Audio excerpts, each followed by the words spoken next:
നീ എന്നോട് പറഞ്ഞല്ലോ. നീ പോടി നീ എന്നോട് പറഞ്ഞല്ലോ. ഞാൻ എവിടെ പോണ്ടേ? നീ പറ. ദുബായ് ബെൻസിലാണോ ഞാൻ പോയി നിൽക്കണ്ടേ, അല്ല ബാംഗ്ലൂർ ബെൻസിലാണോ ഞാൻ പോയി നിൽക്കണ്ടേ?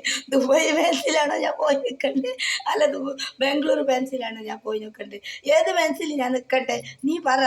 എനിക്കറിയില്ല എവിടെ നിൽക്കണം. പക്ഷേ നീ വരുമ്പോ വലിയ ചാക്കെടുത്ത് കേട്ടാ. കേട്ടോ. എന്താ പറയുക, 5 ലക്ഷം റുപ്യ കിട്ടിയാൽ അതിൽ ചാക്കിൻ്റെ ഉള്ളിൽ ഇടാൻ വേണ്ടിയിട്ട് 5 ലക്ഷം റുപ്യ കിട്ടിയാൽ ചാക്കിൻ്റെ ഉള്ളിൽ ഇടാൻ വേണ്ടിയിട്ട് ചാക്കിൻ്റെ അടി കീറിനെ നോക്കിക്കോട്ടെ. പക്ഷേ ഈ പണം ഇടുമ്പോൾ ചാക്കിലിടുമ്പോൾ താഴെ വീണ് കൊണ്ടേട്ടാ.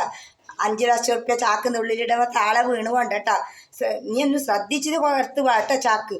പിന്നെ ഒന്ന് ഞാൻ പറയാം, 5 തേങ്ങ 2 വെള്ളരിക്ക ഒന്ന് കൊണ്ടുപോട്ടെ. 5 തേങ്ങ 2 വെള്ളരിക്ക. അത് ആർക്ക് കൊടുക്കാനറിയോ? മാനേജർക്ക് കൊടുക്കാൻ വേണ്ടിയിട്ടാ. അവർ സാമ്പാറാക്കട്ടെ അവർ കേട്ടാ. വരുമ്പോൾ ഇത് എടുത്തോട്ടാ. പിന്നെ വേണമെങ്കിൽ ഏത് മാല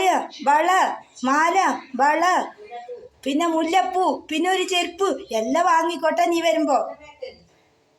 പിന്നെ ബേക്കറി കേട്ടാ. പിന്നെ നമ്മൾ പാർക്കിൽ പോയിട്ട് കറങ്ങിയിട്ട് വരട്ടെ. കറങ്ങി വന്നതായിട്ട് നമുക്കൊരു ചായ കുടിക്കാം ഹോട്ടലിൽ പോയി. ഹോട്ടലിൽ പോയിട്ട് കേട്ടോ. ഹോട്ടലിൽ പോയിട്ട് ചായ കുടിച്ചിട്ട് നമുക്ക് മംഗലപുരം ഹോട്ടലിൽ പോയി ചായ കുടിച്ചിട്ട് നമുക്ക് 2 പേർക്ക് എയർപ്ലെയിനിൽ കയറാം. Okay, hi, Tata.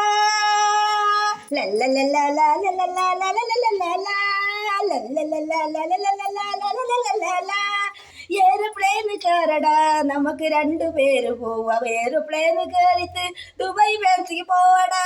താനി തന്താനോ തന്നനോ താനി തന്തിന്തോ തന്തനോ താനി തന്തിന്തോ തന്തനോ താനി തന്തിന്തോ.